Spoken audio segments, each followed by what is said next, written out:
Welcome to the K2 Sales Podcast. I'm your host, Karen Kelly. Every week, I'll be sitting down with a sales executive where they'll share their stories and experiences that produce game-changing results. Let's be honest, sales can be a tough game.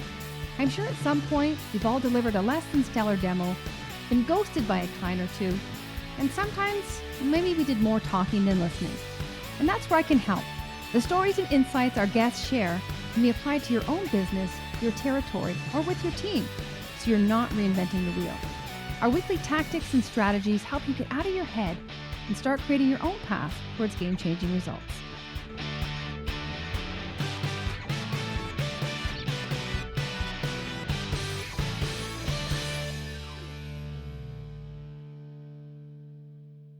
Welcome back to the K2 Sales Podcast. I'm your host, Karen Kelly. Now, I am delighted to bring you my next guest, which has made it from the Dragon's Den to the CEO of Foley, which delivers plants all across Canada and delivered joy with Foley. What a great tagline. And this is no other than my guest, Emily Wight.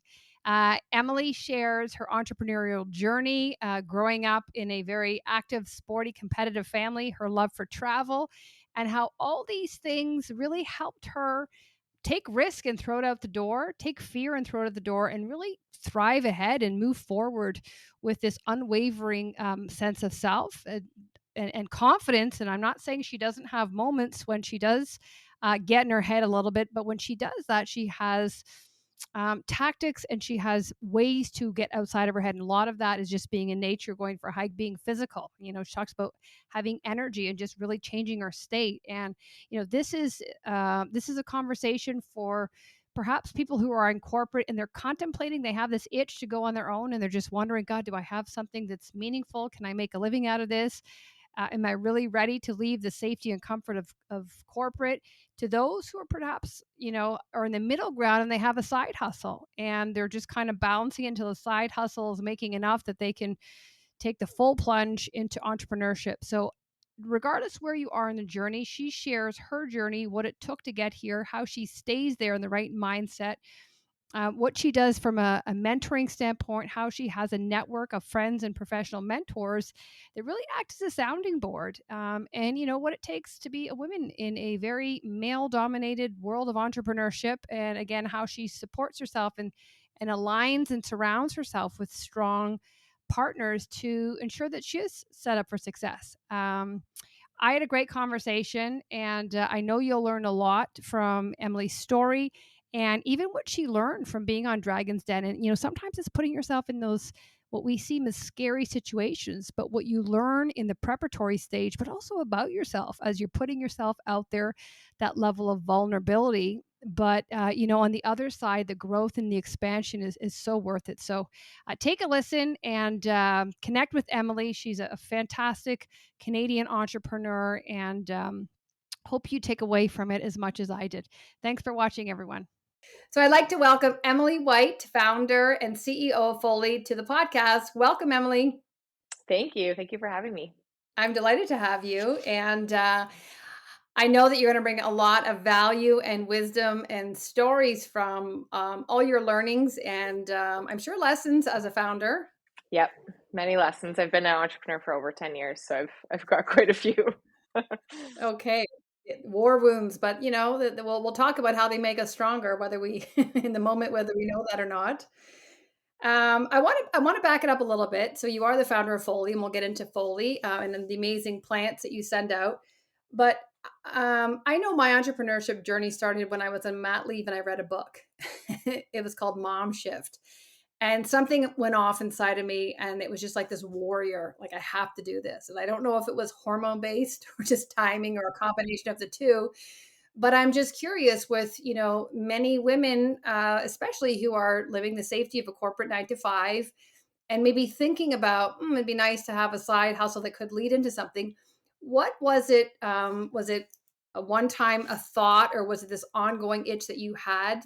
Is there entrepreneurship in your family, or kind of what led you to taking the plunge into starting a business?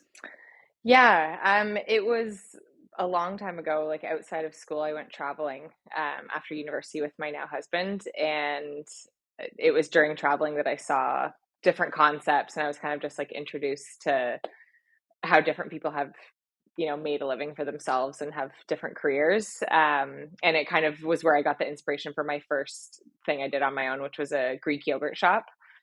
So when I was traveling, we were in Australia and there was this fancy Greek yogurt that was just like crazy good. And I remember we almost missed the ferry leaving the place we were in. We were in Sydney. And I was so upset with my husband because we didn't get to have yogurt one more time.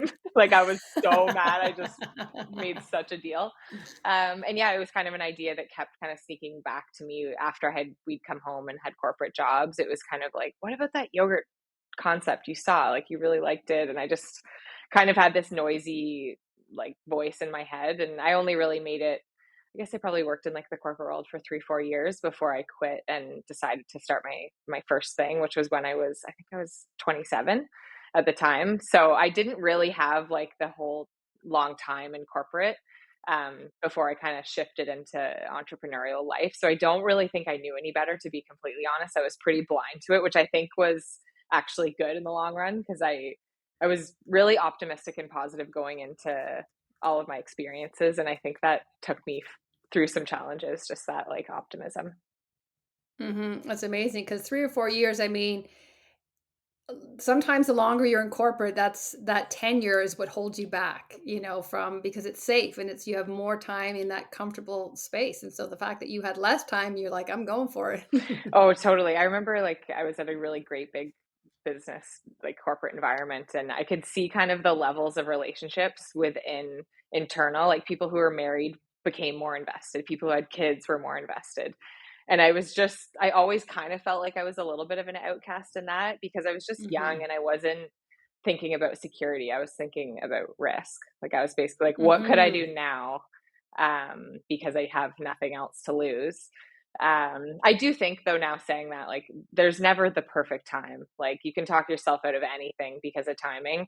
I always encourage, people who are in corporate that talk to me about, I'm inspired to buy a business and I want to do it. Like, you just got to go for it. Like, there's no perfect time. Doesn't matter how long you've been in it. You can always go back. So I know I always say that, like, you can always just go back and get the same job and you will have these new learnings. And I guess that's your plan B when people say burn the boat. And it's like, well, I'm not ready to burn the boat, but you can always get it and you always will get a new job. So I think it is that safety that what's the, downside of trying. But, for you at 27 to take a risk, I can say when I was 27, I was still single and I was invested. I was kind of just what you shared that like the married and the family folks, I was invested, but I was still your age. So it's just interesting how everyone has a different risk tolerance or threshold based on, and I did travel too. It's only when I met my husband, who's like a gambler almost, he's so risky, that I'm like, oh, maybe I need to loosen my grip on safety a little bit here. yeah. That's amazing. So do you think it was the travel on its own, or do you think you have a high risk threshold overall? I definitely have a high risk threshold. Like I have two older brothers. I just like came into the world like going to all their sports and just like Mm, being I never really had time, I don't think, to get super worried or worked up about stuff. I played sports, I went to summer camp. I like, everything was pretty, I just felt like I kind of had the license to do whatever yeah. and to try it. And like I think now when I look back, I'm like, oh, it's awesome that I had that perspective, like that freedom. Hmm. Um, because yeah, it definitely allowed me to try a bunch of things and not be too serious. And like it's been fun. I really think I've found like I love being an entrepreneur. I love working in this environment and being so wild and roller coaster. Yeah, I still wouldn't trade it. Hmm. So I'm fortunate. I'm glad I found that young. That's so great. And I think a lot of entrepreneurs, and myself included, would be almost too serious, and it's like, how can you bring that fun element, that carefree, that wild side? Because, for the most part, we're commoditized and people are looking for the experience we provide. And if you could just be different and be like, wow, that was, I can't put my finger on it, but it was like, there was something light about that. It's unexpected. And that's what people gravitate to, especially now. Oh, totally. Like 100%. Yeah, it's experience and how it makes you feel. It's like from all the product-based business, everything and everywhere we go, I feel like we're kind of evaluating it based on those feelings now. And I think more people are talking about that in this like intentional way of spending our time and who we spend it with and stuff. So I think Yeah, and, like, it's kind of ironic that now I'm in, like, plant world because, like, people just love plants and they feel good around plants, and it's made the times over the years that have been really hard because, like, it's Mhm. not a super easy business, but I do fall back to the just, like, how great I feel when I'm with plants, how I see people light up, how it's just, like, basics. Mhm. So yeah, the whole experience thing I think is just, like, paramount in where I like to spend my time and what I think I'm good at is like creating experiences, thinking about experience, talking about, customer experience. And yeah, like we have all sorts of touch points in our everyday world where we can make those better and enhance them and make them more fruitful for everybody involved. And yeah, it's all kind of comes down to that for me, I think. Mhm, and that's such a great level of awareness that you have because I'll pull in a stat here, but Gartner did a report and they talked to buyers, and buyers prioritize the experience more than they did product or price. And so the fact that you're focusing on it and you're looking at things through their lens of like, what would make them happy? What would make them different? And it's usually the small nuance things that make the difference. So, whereas other people are like, oh, the product and the color and the website's like, it's not about that. Yeah. Oh, totally. I know. I remember someone saying that when I first was starting Foley, like it's the plant. It's not about the plants. I was Hmm. kind of like, okay. I remember being like, yeah, it's not about the plants, and trying to like really feel that too. And it's taken me a while to be like, okay, yeah, it's really not about the plants. Like, of course, they're beautiful and they enhance it, but it's all the other things around it. Mhm. Well, your tagline here is deliver joy with Foley. So you're selling an outcome, and the vehicle or the way to get it is the plant, but you're selling joy in essence. So you have to, being the face of it, you have to align with the joy and bring that. Yeah. Oh, yeah, it's so true. It's hard. Sometimes you have to fake it, especially with like social media and these different outlets and being, you got to kind of find it when it's not there. Cause I do feel that too. Like people turn to what we're doing for joy and we Hmm. want to always create that. So it's a good constant reminder. Hmm. And so, what do you do when you don't have the joy? The days you have to show up on social media and you have to be the joy for people, but you don't necessarily feel it. What are some techniques that you do to get it to get there? I used to like go make boxes. That was always my thing. I'd be like, I'm just gonna make a bunch of boxes because like I got this energy and Yeah. I'm listless like all over the place.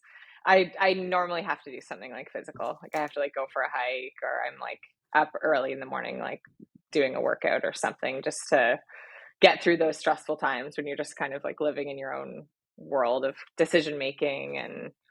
And yeah, so I definitely like I go outside, I go to the greenhouse more, spend time with my Hmm. family, like do all the tricks that I can. And you normally, get yourself out of it, but sometimes it's just Hmm. time, and it's important to feel those like down moments too when you've made a mistake or you're upset about something. Like you kind of have to give yourself a bit of time to have that, and then figure out how to pick yourself up and kind of move forward. Hmm. Yeah, I love that. And I mean, that's the Tony Robbins, right? Change your state because we're all energy. And so, just if you have that static or stale or negative energy, like how can you get rid of it through a hike, through boxing, like physical boxing, but also boxing plans? Um, but I think it's so important to feel the moments, like you said, because even the moments leading up to that, for me, I look at the behaviors and I know there's triggers and I can feel myself going, okay, we're entering the zone that we can't. And so it's like, how do you get in front of it? But I think also it's valuable to sit in it. And a lot of people are just like, they want to get out so quickly. And I'm like, but there's lessons, there's awareness, and there's observation of who you are and why you're doing these things when you sit in it. And it's not bad. It's uncomfortable, but there's lessons in it. Yeah. Oh, for sure. Like I just blab and blab and blab. Like my poor husband. I'll be like, "Can you come out on the porch? Can I talk a bit more?" That's Yeah. also how like you just have to give it the time to flow through all of it. And yeah, I really agree with that. If you just avoid it, it just comes back. Yeah. Yeah. What you resist persists. Yeah. Yeah, true. Yeah. I was listening to this podcast this morning and he said, on days like that, he goes, don't lose a day, lose a half an hour. Yeah. So give yourself time to feel. Like get it mad if you lost a deal, get something, but there's a lesson in it too that I just think when you can take stock of the lesson learned and go, okay, that was on me, or maybe that was not even in my control. I was going to lose that anyway, or whatever the opportunity is. just understanding that it allows you and helps you to let it go and not carry it through every being, and bringing that into future conversations, being short with your kids and your husband, and just neutralizing it and taking it for what it is. Yeah. Yeah, totally. When you said you speak with your husband, do you do you have an other, like an outlet of other female entrepreneurs or any kind of mentors that you can just bounce ideas back? Because people that are in the same, like a lot of times when I was not a business owner, I was in corporate, I didn't really have that same appreciation for an entrepreneurship because I had the safety. So what they were sharing wasn't really resonating. But now that I am, I'm like, yeah, I don't, people in corporate don't get this. So do you have that safe space where you can kind of connect with other women or men and just kind of, learn from each other, support each other? Yeah, I'm so lucky. I have a really good group of like female entrepreneurs, like very in my close circle. Um, like chat with them all the time. It's just Yeah. common ground, like often similar issues. My family is really amazing at fleshing stuff out and kind of like being a good soundboard. Both of my brothers, my oldest brother just became an entrepreneur a couple weeks ago with his own hockey stick repair business, which is super cool. And my other brother has had multiple businesses and been involved in the ones I've started too. So yeah, like I have a really great family network, and then my closest friends and my team at work, like they just we're all kind of in everything together, which has been great. But yeah, they're there kind of to flesh all the ideas out. We're such a small business too. Like we're still in major startup mode, and trying new things. And like the market is so interesting, and we can go like a lot of different directions, I think, with Foley. So I'm always grateful for the people who will hear me out and let me kind of, get their opinion. Also have like a few mentors, like you've been wonderful and fielding my like sales and, just gaining more skills and learning from your experience.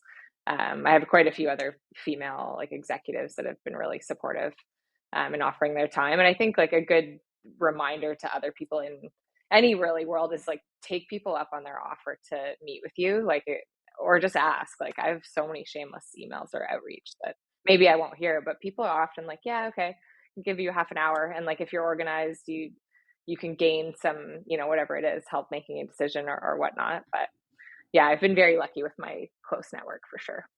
That's good. It's so helpful. And I remember writing those emails years ago saying the 30-minute, and now I'm on the receiving end and I absolutely give it. It is nice when someone is structured and prepared with the questions, and it's a good use of 30 minutes, not for them. Like I'm going to give them 30 minutes regardless, but I want them to get something out of it. So if they know the questions to ask and what they want to reveal, they're going to get it. But just what you said with startup mode, and like I feel like when you're in that mode, you're scrappy, and there's just for me that's a good word. You're just because you're like I'll go here, I'll go there.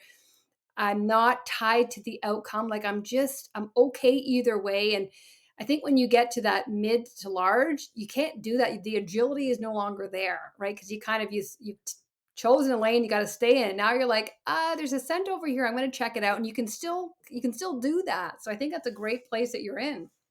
Oh yeah, I'm in like it's like wild right now. I feel like I have just all these different avenues I could go. And I felt this before with other businesses. Like when I'm in year 4, like I have Hmm. 4 years of data. I have 4 times I've had like holiday. Like I have real Yeah. experience, like with real customers. Like I have real data that can support different things I'm hypothesizing or trying to kind of like push for internally and get buy-in from my team. So yeah, I do feel like we're in a really exciting zone, and I'm kind of like feeling quite prepared, I think, with just going with things, like making some big decisions, making some big um, changes, like just being up for it and where this whole ride will take me. Just a lot over the last couple of months, like a lot more confidence, I would say. I think it's the Hmm. time factor and just stage I'm at. Yeah, that's great, and I think also the data doesn't lie. When you can show your P&L and you can show your year over year and your projections and how you're hitting them or exceeding them, if there is any imposter syndrome or doubt, you're like, look, these are the numbers. Like, and I'm the visionary behind these numbers. I was able to execute upon them. That I feel like even in my own business, if someone says I can't, I'm like, look at these numbers. Like they don't lie. Sometimes I need to see them. I'm like, Karen, look, it's working. Yeah. Oh, for sure. It's like there's no hiding behind the number. You can splice and dice them lots of ways, fine. like in my world of like ecom and all these different metrics that people look at. But yeah, data is just like power. Yeah, it is. So, just for some context, we met through the Beyond Boundaries program, which is an accelerator in Halton region in Ontario. And it's an amazing program for women who are looking to scale their business. And so I've been a sales coach there for 5 years, and I just love learning from the other women, because as much as I can give, I get so much back from them. And the one common piece of feedback that I've got from 5 years of cohorts was the feeling and the support they got from the community. And sometimes, just like what you said, what you get from your female entrepreneurs is that sometimes it's just knowing that you're not alone in your thoughts or this place. And it's just like a validation of you're going through that too. And that in itself, you feel acknowledged. Yeah. Oh, it's like validation. Then you can move on, I find. Like if you're like, oh, okay, like I'm not the only I don't know what we're always looking for, that like collective everyone feels like the same, but it is, there's power in it for sure. The validity of like, yeah, that's a normal feeling and like we all feel it, or like this is what I found works. Or I also think like some of those during the Beyond Boundaries, like meeting with lots of different people, and like some people just don't have that person who's gonna say like, I think you should reconsider this, or like the harder things, like I think you're making a mistake, or like your pricing's crazy, or like really honest, like devil's advocate almost. And I think like finding those people, I think in one of the classes we talked about like creating your kind of like toolkit of resources. And I think it's helpful in a startup world, probably any world with big decision making, is having someone who's going to challenge you. So it's hard in the supportive network, but I hope there's more opportunities to have that really real critical kind of feedback and criticism. Yeah, no, I think it's our job to poke holes. Even for me, when I meet with my accountability group and people to poke holes and challenge me, those who agree with me and just take it like they're not my one of my best friends, she's like, "Do you want cupcake feedback or real feedback?" I'm like, "Real feed. Don't give Yeah. me cupcake sprinkles that you think I want to hear. That doesn't help me." Yeah.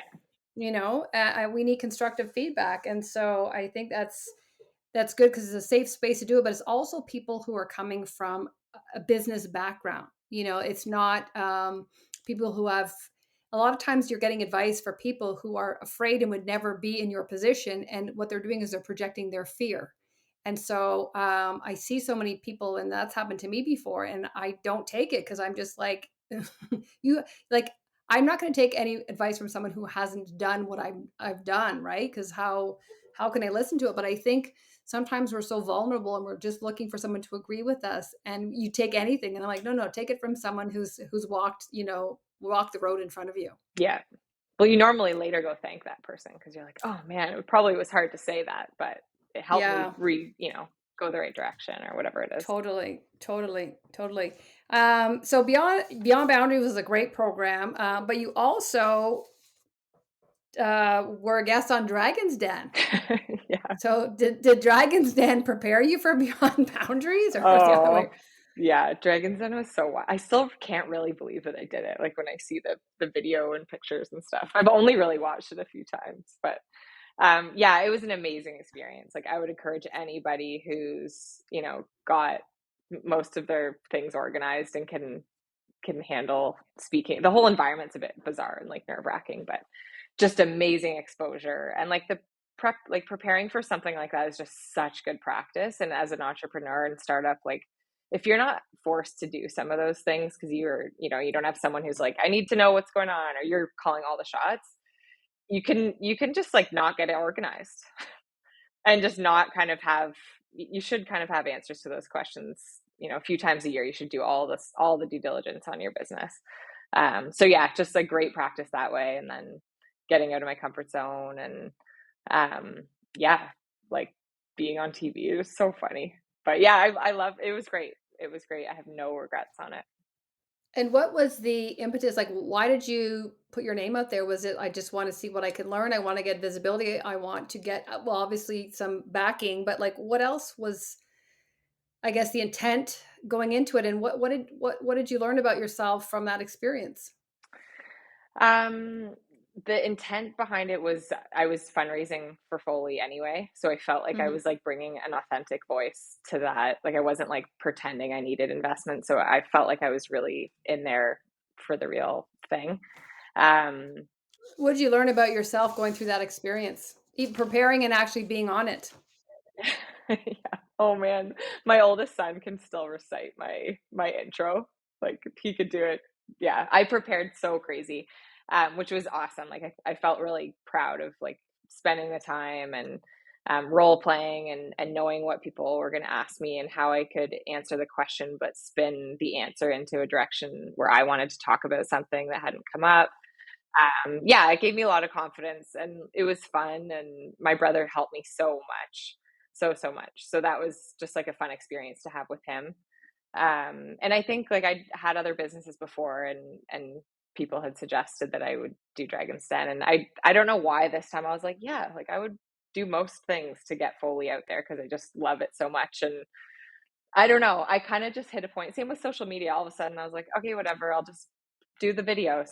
Like, I'll just get over it and post it and not worry about it and say yes and do my best. And my friends and family will still love me if I bomb. So I don't know. And I've tried to keep that mentality, just like do your best and go for it, say yes. And it normally leads to something enjoyable and rewarding. Yeah, and say yes and forget the rest. And I tell that to my daughter all the time. And I always say, and I take my own advice, but like, what's the worst thing that can happen? Like, I say, they say no, nobody dies, but they say no. Like, that's it. And then you know where you stand and you move on. I actually watched your Dragon's Den in preparation for this.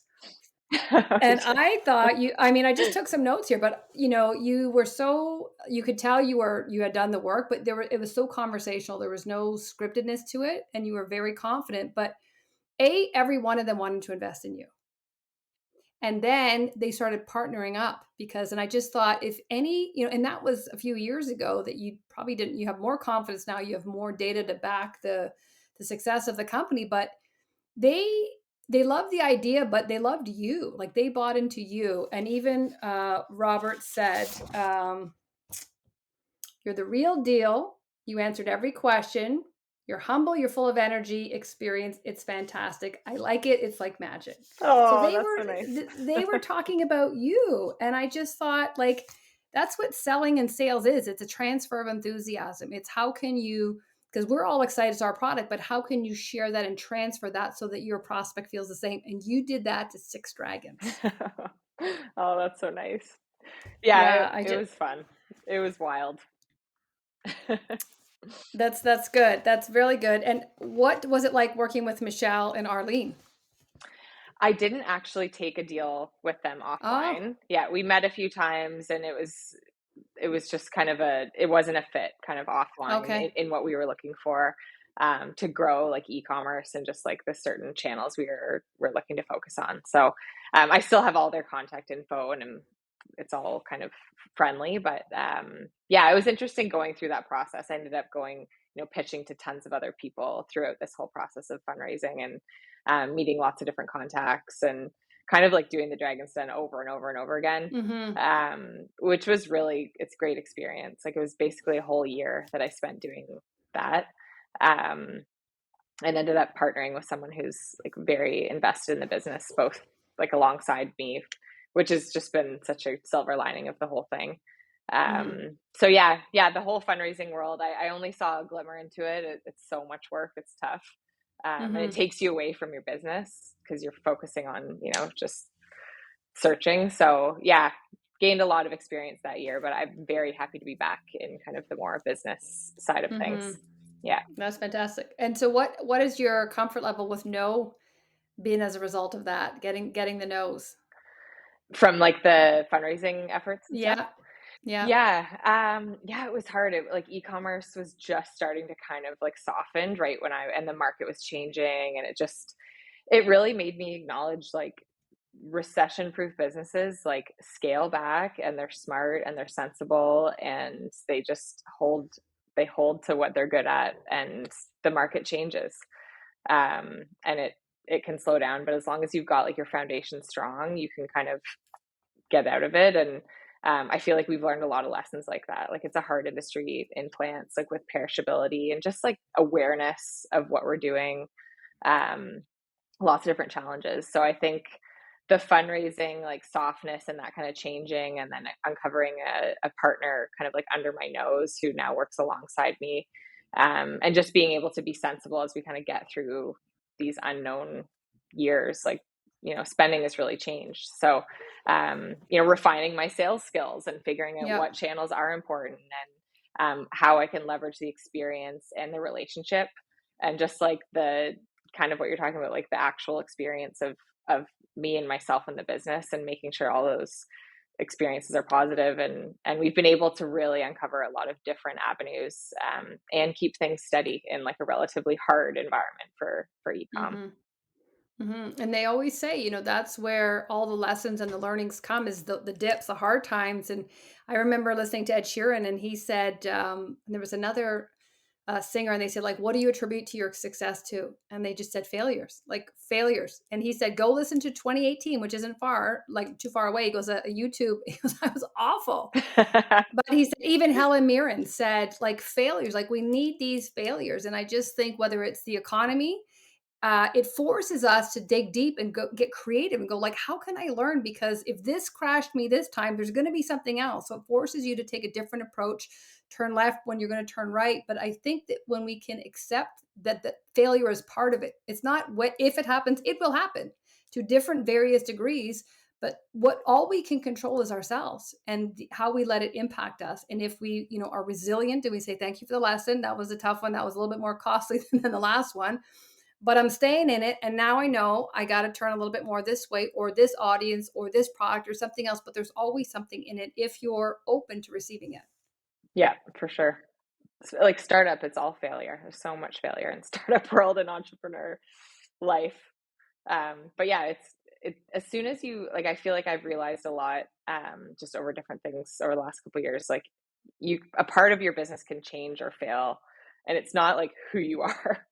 Right? You're kind of like, okay, that didn't work, and I felt really emotionally invested in it, and like it was the right thing, and I was wrong, and like that sucks. But it's the ability to separate and to like treat your business like a business, and not so blurred lines with your whole life and being. Like, it's easy to say, but I think that kind of takes you as like to the next level of being an entrepreneur, when you're like, I'm building businesses, I'm making sure they run well. If they don't, I'm going to make decisions to do different things.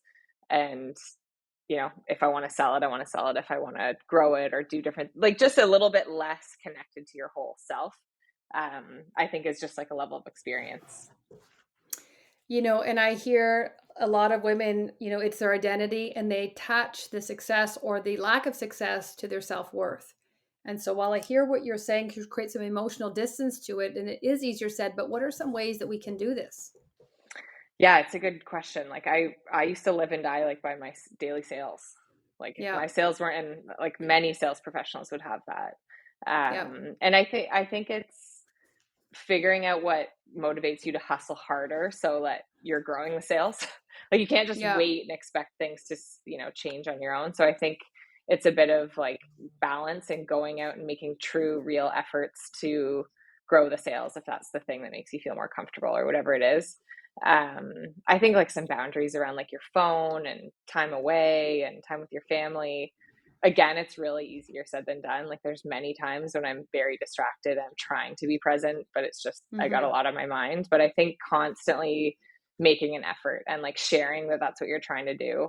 Like, Yeah. I share with my husband, like, oh, I'm so sick of the phone. Like, Yeah. I've got to put it away. Can we just like, are you into that too? Like, let's just constantly like be trying to be away from our phone. Hmm. But yeah, like, I think just like balancing those things and talking about it. Like, I talk to Alicia, my partner, all the time about that. If we're up or down, I'm like, man, I'm like on top of the world today. But like Hmm. tomorrow, if things are different, like I'm gonna be like, I know. ah.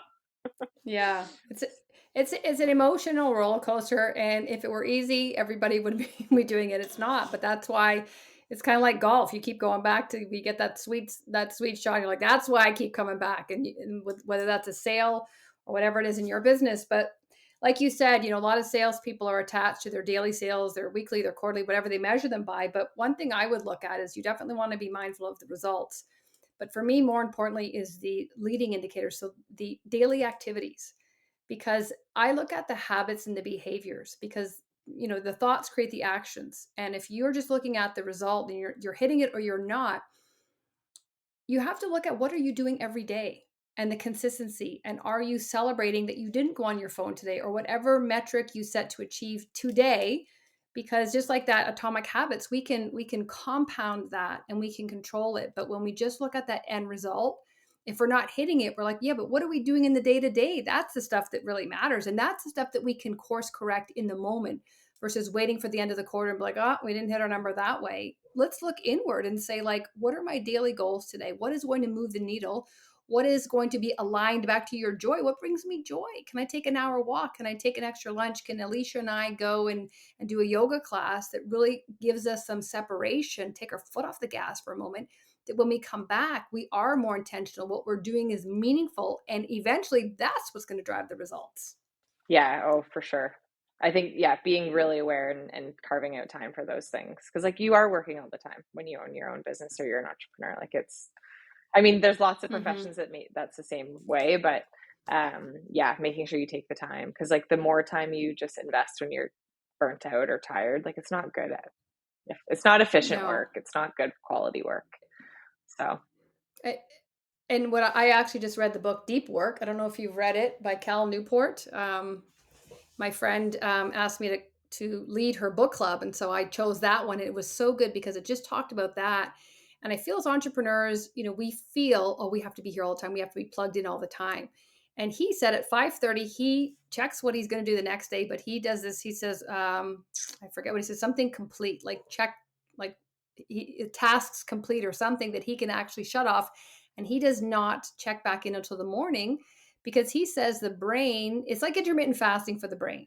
It needs time to rest. And when we're constantly asking it after dinner to go back and check emails before bed, it's losing its efficiency. And we're always doing this shallow work. And when we try to do deep work, we can't go there because we're scrolling. And we're, like you said, when we're not in a good mindset, we're in our computer, we're away from our family, but we're not moving the needle. And it's like, you know what, you shouldn't even be here. Like, you should just not be in your office or wherever, get your phone out. And so I started doing that, and oh my god, like, first day I woke up and I'm like, oh, the world, like, there's gonna be 1,000 messages people need to hear from me. Nope. yeah, You're not that important. But what it does is it allows you to show up with this rejuvenation. Your brain is clear, and it's like Pac-Man. You're ready to chomp at everything because, again, intermittent fasting for the brain. That's my term. But I just hear what you're saying, because it's so easy to work all the time, but at what yeah, expense? yeah, totally. I love that. Yeah, I've really tried to start, especially now that the weather's nice and it's beautiful. I'm like, this can wait till tomorrow. Or I'll think about it. I'll think about it, which is probably better than firing back right away or whatever. So, yeah, May is Mental Health Month, and so just kind of tying in with this a little bit. But like, what do you do? What practices do you do of self care, of anything, just to really check in with yourself and say, like, how am I really doing? And I know, as mothers and entrepreneurs, a lot of times we're so invested in our team and our kids and looking out for their best interests, and then our oxygen mask, has a hole in it when we need it, because we've been so attuned to others' needs. So what are some rituals or routines you do to really ensure that you are in a good state of mental health, that you are practicing self-care, that you are checking in with yourself? I'm super physical, so like I need to like hike and move every day or do something physical, whether it's like go for a workout or go to a class. My siblings and my parents are similar, so I really know that about myself. So, and my kids are kind of similar, Hmm. so I don't have too hard of a time, like carving time out for that daily. I think Hmm. I'm I do a good job at trying to stay connected with my friends.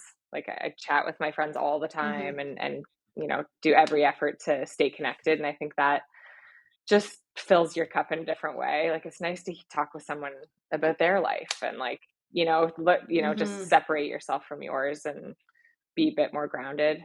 So yeah, I definitely make time for that and my like direct family, my parents and my brothers. Um, Hmm. yeah, I don't have a too hard of a time doing that. I really, really try to make an effort. And I think just like my Yeah. husband and I are constantly like reevaluating, like, okay, this week was crazy. Like, what should we do next week? Like, we tried a meal service, for Hmm. example, the other week. So it's just like the meals at night are just hard with all the extra activities. So yeah, I think like being a team and having your network help you and just have more ideas because it's like I remember like first having kids and always saying like I want to out trick them. Like I just have to have one more trick when they're babies. Like, oh, I'm just gonna put him on his side and he's not gonna know what's up. And I always felt like I had just a little bit more like control over that. And I feel like that's with self care too. Like you got to fill the bank and have lots of different things and tell all your people, and it's just like a part of the conversation. And for the most part, that works. Like the odd time, I'll have like a really low time when it's hard to get to all those things and it all kind of combusts, but few less and less. Yeah, yeah. And I think those days shows us we're human, we're not robots. Um and what I'm seeing a pattern here is just, from the startup and that always A/B testing and iterating, like that's what you're doing with your family. So that's kind of who you are and what you bring to the table. Let's try meal planning, let's try this and let's trick this. And I love the tricking because yeah, I mean the brain is so conditioned to look at patterns. And it's like we can trick it. We can Yeah. avoid going down a negative hole that, sometimes we may need to learn the lesson, but sometimes it's also good to avoid it. So it's great that you're seeing that overflow of iteration and testing, and agility, both in your professional and your personal life. You shared with me once a podcast about Mo Gadet, and I love him. I heard him first on Tony Robbins, and he's got an amazing story, and it's just about finding happiness. And so, as we wind down and we talk about, like your company and your ability to bring joy through plants, what does happiness mean to you? Oh, that's a good question. I feel lately like I've just want to pause time. Like I'm quite happy right now. The kids are the right ages, or not the right ages, but really enjoyable stage.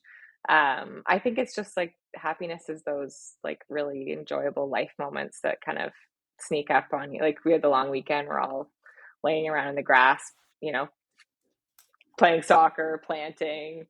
I think those moments are the best. Like I don't really have this like peak that I'm trying to like pine Hmm. away for. I think it's just being present and enjoying the stage that we're at with our family, with like our friends, with our careers, and trying to be balanced and have perspective. Like, I feel like you just never know when something's going to change and take a lot of energy and be intense. So I think like celebrating when the stars align and doing that as much as you can, because eventually something won't and it'll feel hard and sad and you got to use the energy that you stored then.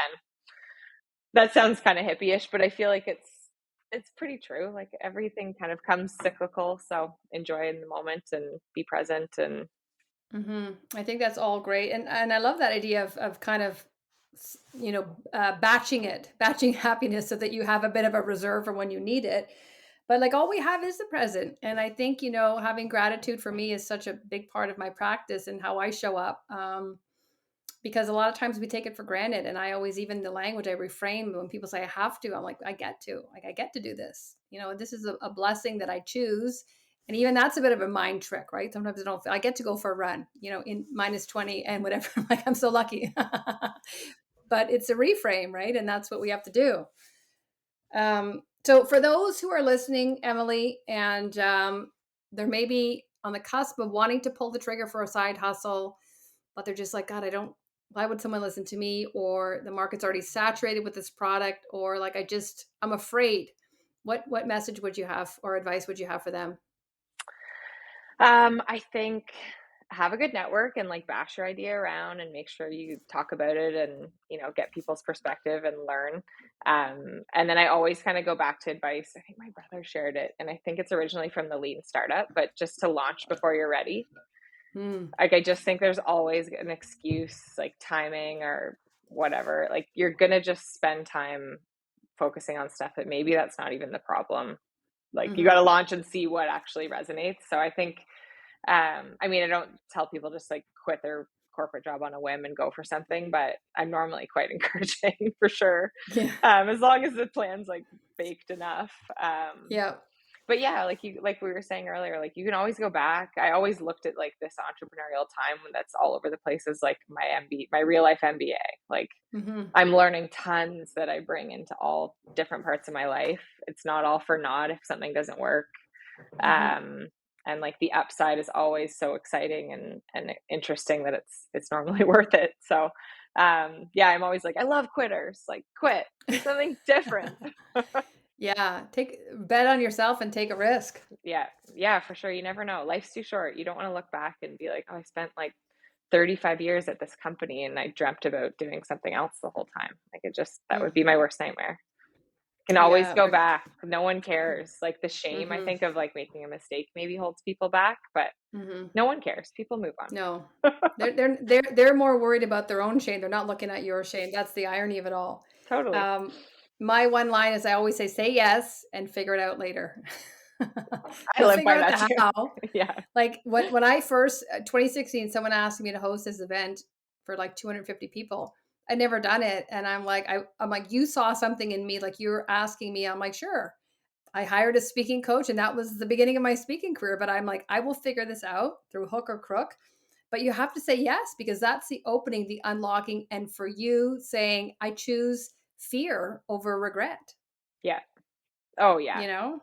It's so humbling. It's also good to Yeah. teach your kids that, right? You're kind of like, Yeah. well, gotta try my best, and everyone, the people who matter the most support you no matter what. So, Yeah. Yeah. yeah, I'm all for quitting and going over to the dark side. Yeah. Well, it's amazing getting to know you, learning from you, and just watching you and everything you do. It's a real pleasure. So I know there's going to be people that I'm sure want to connect with you, perhaps buy from Foley. I think for, when you look at corporate wellness and all the benefits that you want to share, a lot of times it's money or gift cards, but like you said, a plant. I mean, it's so amazing. So anyone, I'll let you pitch it, but anyone, I've bought it, I've given it as gifts. And I think it's just a pattern interrupt. It's something different, and it's emotional. Like flowers die in a week. A plant's there, and when they look at it, they're like, "Oh, that's Emily's plant." So, or whoever gave it to you. So, what's the best way, Emily, for folks to connect with you? Yeah, check out our website. It's www.foley.ca. You can get in contact with me directly. It's emily@foley.ca. But yeah, we're kind of all in it for plants, indoor house plants. If you have plant questions, we're supportive. If you need to repot, we try to make it not very complicated and easy to gift and do kind of different means with. It is feels very sustainable and like unique. And I still feel like that when I send myself plants. Like, it's still just a Mm. unique thing, right? So Yeah, it feels special, and we really do a good job at kind of always making it feel like that. So yeah, get in yeah, touch. I love hearing from people, suggestions, ideas, hellos. yeah. And if I can, there's my Foley plant in the Yeah. back. So if I can keep one, anybody can keep one, and they're beautiful. So, There you go. Emily, thank you so much for your time today. It was really great chatting with you. Thanks for tuning in, everybody, and we'll see you next time.